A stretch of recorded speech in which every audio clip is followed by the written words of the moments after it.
Okay, good question here from Suzanne, and I promise this is not a question that I wrote. These are her words. She said, prior to COVID, you were regarded as the Trump of Ontario for what Martin has already described as a combative style. Good question though, how do you propose that we hold you to account to continue on a path away from a Trump style to a collaborative path that puts Ontarians first, for example, adopting liberal NDP or green ideas? Interesting multi-partisan question. Sure, no, I agree, and boy, that was a real slap calling me Donald Trump, but because I'm anything but Donald Trump, and I'm not going to sit here and I've hammered this guy enough already publicly. I'm just myself, and I think it's so important that we work together, and I think we've shown it. A good pal of mine is Premier Horgan out in BC. I call him.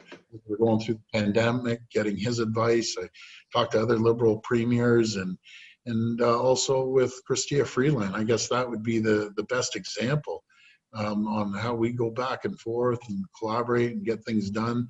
I wish I could tell everyone some of the stuff that, from the beginning of the pandemic to the end, I'd be here for 3 hours, all the things Christy and I were able to move forward at nighttime, just calling, hey, let's get this done, let's do that, what do you think of this, and so on and so forth. So I met with all the leaders the other day, to the exception, I guess Andrew had a dental appointment or something, which is fine.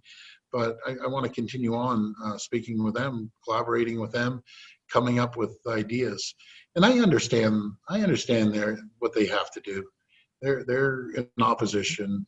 They have to go after me, and I guess that's politics. But federally, I think we're like a good tag team. Christy and I, we're doing a good job working together, and along with all the other premiers of all different political stripes, we have the best group of premiers I've ever seen. I'm not just saying it, we really do. We work so closely together. I'll give you an example, and I said it on my newscast. And I always call out for help. I'm not too shy to call out for help. I've called out for help God knows how many times. So I called out for help from our other premiers. And Premier King from PEI, 157,000 people stepped up and sent us 2,000 testing kits, which is total 8,000 tests. And this is a little province, PEI. And then during the pandemic, they sent us a tractor trailer load up to the hospital of meals for the frontline healthcare workers. This is Team Canada. We stick together. I've never seen patriotism run so high in our country. And that goes back to what I'm promoting about the economy. Folks, please buy Ontario-made products when you can. I know it's not possible by 100%. I wish it could be. But if we change our buying habits a little bit, buy, made in Canada, a little maple leaf or Ontario-made, we can create tens of thousands of jobs for family, friends, neighbors, people in communities. And we can do it, and we will do it. Just imagine 10% of let's say, $200 billion of trade. If we keep 10%, that's $20 billion we can keep here in Ontario. And the other area is we have to start looking at the government procurement. So we're going out there, and some stuff. Let me jump in there because I'm being held accountable by Suzanne, and her specific question was, how do we hold you accountable if you stray? And let me merge that with, you had the meeting with the opposition leaders, the other parties last week. How was that meeting, and are you going to make that work? I mean, I don't think anybody expects you all to agree. I think voters like it, and I think I like it too, when you talk to each other instead of shouting at each other. Yeah, no, I like it better when we talk to each other instead of shouting as well. I think we had a good conversation. I know I got Stephen Del Duca has reached out to me before this with some ideas, and it doesn't hurt. I think it's good if we can collaborate and to hold me accountable. I guess every day at 1 o'clock, the whole province could hold me accountable, and it's a rarity. I think we should continue at the 1 o'clock being held accountable, and I think that's a great way to hold people accountable there. Okay, and the 1 o'clock, of course, is a reference to your almost daily news conferences. Every day. I want to wrap up. We're almost out of from the beginning. Not one day. We're almost out of time, And so I want to just ask a last question that relates to our Ryerson Democracy Forum. And we talked a couple of times today about the U.S., but I want to talk about the economy in the U.S.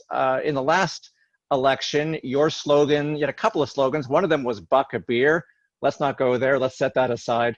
The other slogan, though, was that Ontario is open for business. And you were just talking about procurement.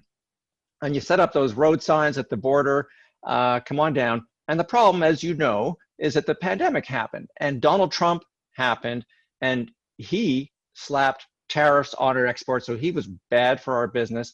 And you and other premiers want the border closed, although it's still working for commercial traffic in fairness. So I wanted to just ask you a little bit about you've talked about Donald Trump as a politician, but how do you keep the economic connection going, and how do you keep our politics from not going in that direction? Well, I have a phenomenal relationship, and so does Christia, with Ambassador Bob Lighthizer. He's kind of the go-to guy that makes the deals around the world. He's very, very pragmatic. And I called him up when I heard about the aluminum tariffs. And I don't hold back, Martin. I just told him, that's it. You know, I like you, Bob, but I'm protecting Ontario, I'm protecting Canada, and the gloves are coming off, so get ready, I'm coming at you. And he understands, but I don't care if it's President Biden, President Trump, President whoever. We have to make sure that we work side by side with our largest trading partner. And we're the #1 customer to 19 states. We're #2 to 9 others. We're instrumental in creating 9 million jobs down in the U.S. And I always say we can go out and we put tariffs on them back and forth, But the best way to get at them, yes, we can put tariffs. The best way, buy Canadian, buy Ontario-made products. Get the Walmarts, the Costco's, the Loblaws, the Metros, the Sobeys, the Canadian Tires, the hardware stores, Home Depots. Write them a letter and say, we want you to buy more Canadian products. And that will keep the money within the country. And I think we came out, all of us, all the provinces, the Prime Minister, myself, everyone went swinging at the U.S. And I'll tell you, those aluminum tariffs didn't last too long.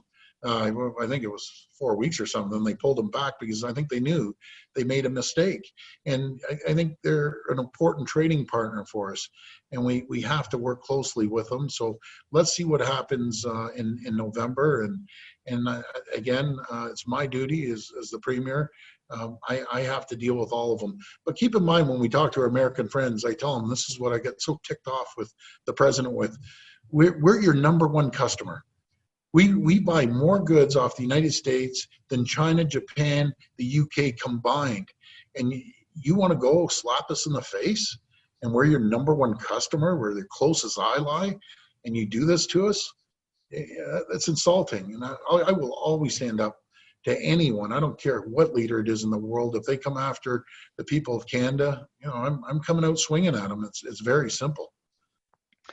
Okay, that's all the time that we have for our questions, and we promised your team that we would stick to the schedule, and I never miss my deadline. So as you would say, Premier, promise made, promise kept. I know that you're having such a good time that you would like to go into overtime, but we're out of time.